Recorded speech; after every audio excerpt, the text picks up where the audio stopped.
So as I was saying, the peroxide issue and the aldehyde issue does not seem to be going through a phase 1, phase 2, phase 3 detox pathway. You would think it would, because phase 1 is fat soluble stuff, and we're really dealing with the fat soluble stuff. But the problem is that most of the fat soluble toxins are being held in the fat, and the only way to get them out of the fat is to exchange them for healthier fats going in. And so there are ways to do that, but there's so many products on the market that are rancid. And during that little break we had with this, I went next door and received a delivery of some liposomal products, which have to be shipped refrigerated, because otherwise they're going to go bad. And that's kind of a warning too when people buy a lot of stuff off the internet. And I had a patient the other day, I recommended a particular product, and she didn't get it from me, she got it someplace off the internet. And those things are not cared for in the manner in which, and they could take it and then start consuming it, and in actual fact it's not going to do for them what it should do, because of the fact that the fat aspect of the liposomal aspect of it is oxidized. It's already gone bad. It's already making histamines. As we said, basically, histamine is the first step on the course to rancidification. Well, so, anyway, yeah. I mean, I have a product that I just got. I'm going to have to get it tested. And you can do remote testing as well? They don't have to come to San Diego?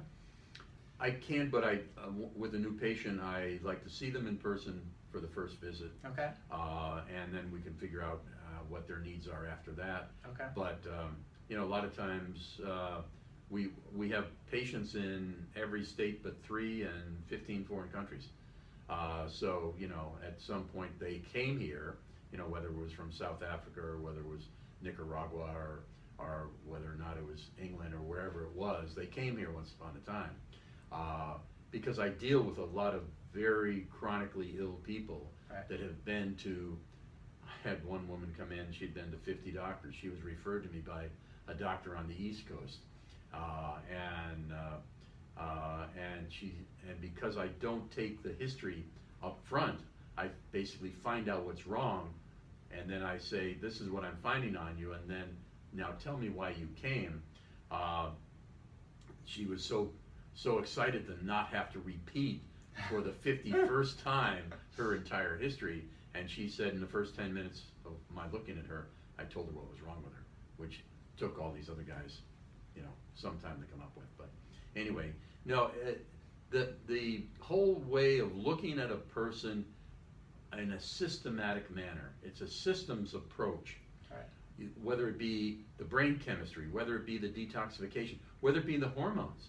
So I go through, all your hormones begin with cholesterol, and then they go to pregnenolone and progesterone and hydroxypregnenolone, progesterone, and then androstenedione and diol, and then estrogen 1, 2, 3, and DHEA, and testosterone going to estrogen, and so forth. But I have all the nutrient connectors for those, because in more traditional testing of hormones, they say, oh, they test about 4 and then they make a statement about you. The big issue is the breakdown of the estradiol and estrone, the breakdowns of those guys to ultimately go to phase 2 liver detox. And what the nutrients are, because number one, the best treatment for cancer is prevention, okay? What's happening to us today is we are unable to excrete the toxins that are in our environment, that are in our food, and it used to only be old people that got cancer. Right. And now it's young people that get cancer. The number one killer of children after accident is cancer. Over 50% of the children are chronically ill. And what's happening is our nutrient pool is being sucked dry because of our exposure. There's like 22, 25 things in phase 2 liver detox. There's a very short stack of things in phase 1 detox, except for the fact that if you don't add in a whole bunch of antioxidants in there and you take phase 1 and you clear it up and dump those guys right on phase 2, you'll cause problems because they need lots of oxidants to get into phase 2.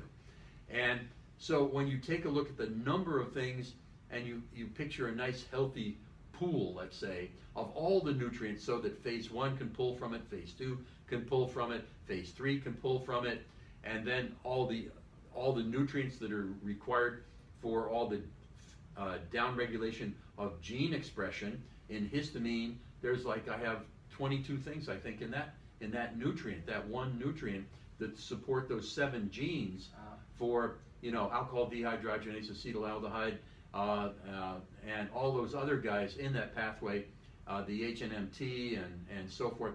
All of those guys are having 3, 4, 5 different nutrients in each one of those, and your nutrient pool just can't keep up with what's going on today, whether it be Roundup, or whether or not it be, vaccine issues, or whether or not it be a diesel fuel, and then all your genetic aspect of this is getting drained, so therefore you're ending up with all these gene abnormalities that are not abnormalities from the standpoint of them testing your gene to tell you whether or not you have 2 alleles or 1.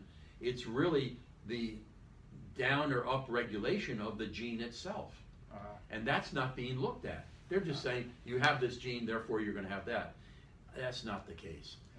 I had a little patient the other day, a 8-year-old boy, and he's been tested for the last 2 or 3 years for what's wrong with him, and nobody found what was wrong with him. And what's it turned out to be? Mycotoxin. Yeah, mycotoxin. Another fellow went to one of these big clinics that is the Taj Mahal of medicine to find out what was wrong with him. What was the problem? End of the day, they didn't find it. They sent him home, said what he had no problem. It was mycotoxin. Another fellow came in who is trembling like this in his early 30s. His speech is disrupted. He's been scanned and tested and so forth.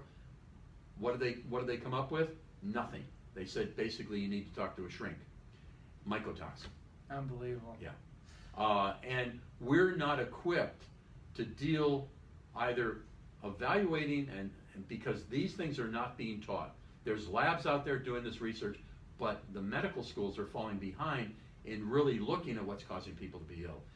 The pharmaceutical companies is controlling that and really guiding it, and their big market right now is, guess what? Vaccines. Oh yeah. Yeah. And they are setting up a whole nother problem in this, because they're again draining the nutrient pool and changing the gene structure of who they're working with. Yeah. Yeah. Well, unbelievable information. You guys watch this 10 times over because it's that rich in nutrients for you and your life and your family. Thank you so much, Dr. Toby, for taking us beyond and allowing us to understand just so in depth on how to actually take your energy beyond. And you guys, we'll have links to find Dr. Toby here in San Diego and La Jolla, California. And it's unbelievable information. And you guys, we're only featuring the best in the business, and obviously, hands down, you're exceptional. So thank you for all that you do. Thank you for your energy. Thank you for having me. Yeah, pleasure. Yeah. All right, and thank you all for going beyond with us. Thank you. All right.